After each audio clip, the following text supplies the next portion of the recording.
mes esame prigyvenę tokią situaciją pasaulyje, kad gamta labai užteršta, gamta iš tikrųjų baudžia mus, tai visokių vyksta ir uraganų, ir visokių kitokių dalykų, kur žmonės labai nukenčia, dėl to, kad iš tikrųjų žmonės nebuvo mokomi vaikščioti gamtos takais. Ir iš vadovėlių nei vienas vaikas, nei vienas žmogus negali išmokti mylėti gamtą. Tik tai joje vaikščiodamas, joje patirdamas, prie jos prisiliesdamas gali išmokti mylėti gamtą ir jausti jos poreikius, kaip elgtis gamtoje. Ir gamtoje tai yra įvairios erdvės, įvairios aplinkos. Vaikų vystosi labai gerai stambioji motorika, nes pagrindas nėra lygus, kur vaikščiojama tik tai kambariuose, salėse, klasėse, koridoriuose, tik tai lygių pagrindų. O labai sveika vaiko motorikai, kada jis vaikščia ir nelygiais paviršiais, bekintančiais paviršiais. Jo smegenys visai kitaip vystosi, kai jis užuodžia kvapus, kai jis girdi garsus, kai jisai jaučia vėjo dvelkimą ir visokių patyrimų, ir šaltį, ir karštį, ir šilumą, ir keičiasi tai gamtoje, ir atsparumas matome vaikų, kaip susiformuoja visai kitas atsparumas. Kai ateina į mokyklą, jie būna patalpų žmonės dar.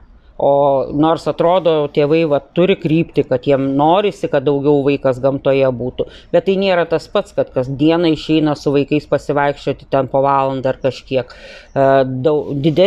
Ilgesnis buvimas gamtoje ir mokymasis ir ieškojimasis tų patyrimų suformuoja visai kitokį žmogų ir jisai pradeda labiau mylėti gamtą ir geriau joje jaustis. Ir po pusmečio maždaug tie vaikai iš tikrųjų jau nebenori patalpose būti. Jie nori kaip tik būti gamtoje ir jokio blogo oro jiems nėra. Jie būna atsparūs, jie visai beveik neserga ir turi sveiką psichinę, emocinę, dvasinę sveikatą, nes gamtoje viskas yra. Gamta yra Dievo rūbas ir galime per gamtą prisiliesti prie Kūrėjo, prie Aukščiausiojo ir tapti panašiais į jį.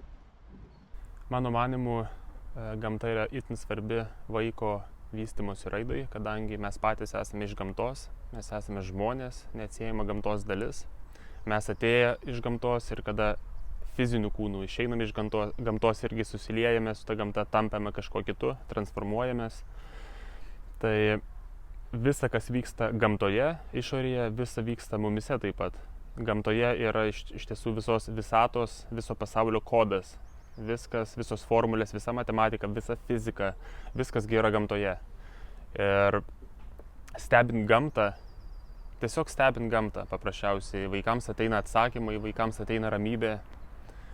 Gamtoje mes gyjame, gamtoje mes susijungiame vieni su kitais, matome sąveiką įvairiausių skirtingų gamtos sferų sąveiką viena su kita. Taigi gamta tiesiog harmonizuoja, apjungia ir plečia mūsų sąmoningumą, mūsų išmintį, mūsų žinojimą. Tai yra didžiausias mokytojas ir aš tikrai neįsivaizduoju, pavyzdžiui, savo asmenybės be gamtos indėlio. Čia jeigu iš asmeninės tos perspektyvos. Ir negaliu, aišku, palyginti žmonių, kurie galbūt, pavyzdžiui, nėra tiek daug gamtoje, bet tiek, kiek aš vaikystėje praleidau gamtoje, man yra patys gražiausi prisiminimai ir turbūt pačios didžiausios pamokos. Būtent gamtoje, kaime, dirbant kažkokius ten, padedant kažkokius darbus daryti, kūrenant ugnį, slepiantis nuo lietaus, statant palapinę, stebint medį.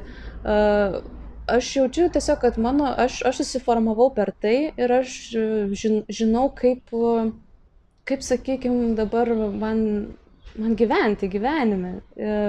Būtent per šitą dalyką. Ir aš manau, kad tai yra vienas iš esminių turbūt vaiko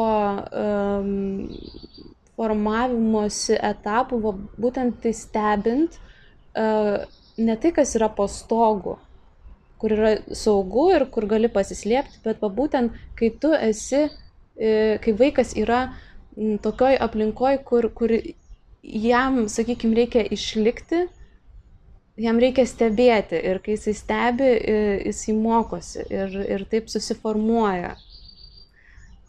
Jeigu aš taip šneku tiesiog iš savo pusės, tai mano manimu tai yra, nežinau, didžiausias mokytojas, tai yra gamta. Žaliojoje gamtos mokykloje mes turim labai daug laiko leidžiam gamtoj, lauke, nes aplinkui čia daug tos gamtos aplink mokyklą. Tai vaikam nuostabi mokymosi erdvė yra ir tokiam savęs susirinkimui, susibalansavimui, išsitiesinimui, pajautimui, kiek tu esi stiprus, kiek tu turi ramybės viduj, tai mokymuisi iš gamtos čia šitoj vietoj labai daug iš tikrųjų vaikam galimybių yra. Ir tiek akim, kai šiais laikais vaikai tikrai labai daug sėdi prie kompiuterio, tai pailsinimas akių, ausų nuo visokių pašalinių sintetinių garsų elektroninių ar vaizdų, tai gamta gydo. Tai bet kokiu atveju gamta gydo ir augina ir netgi edukuoja. Tai čia nežinau, ar įmanoma vaikam užaugti, pavyzdžiui, neįlipus į medį, gal kitas iki neiškritus iš to medžio, bet tai ir purve išsiterliojus, ir balų gylį pamatavus. Tai atrodo, kad čia tokie gal mažų vaikų žaidimai, bet iš tikrųjų matau, kiek yra svarbu ir tiem vyresniem vaikam ir balas ištaškyti ir pabraidyti basom, pavaikščioti tiek po žolę, tiek po sniegą. Iš tikrųjų šitoj mokykloje vaikai kartais vaikšto ir pagulėti toj žolėj ir medį apsikabinti, pabendrauti su juo. Tai čia man tai dar... Nežinau, kai atėjau į tą mokyklą, tai iš viso atrodė, kad tie vaikai ne iš šitos planetos, kai gali ateiti, tiesiog ramiai pabūti. Tai atrodo, suaugusiam ne visada pavyksta taip susikaupti, kad galėtum pajusti tą energiją iš medžio sklindančio. Čia vaikai tiesiog jie ateidavo ir matai akyse, kaip jie rimsta. Tai tikrai ne tik žaliosios gamtos vaikus kviečiu į kiemą, bet ir apskritai visus vaikus į mišką, į kiemą, į žolę, į pievą, kad augtų vaikai kuo natūralesnėse aplinkose ir galėtų ugdytis ir mokytis tame.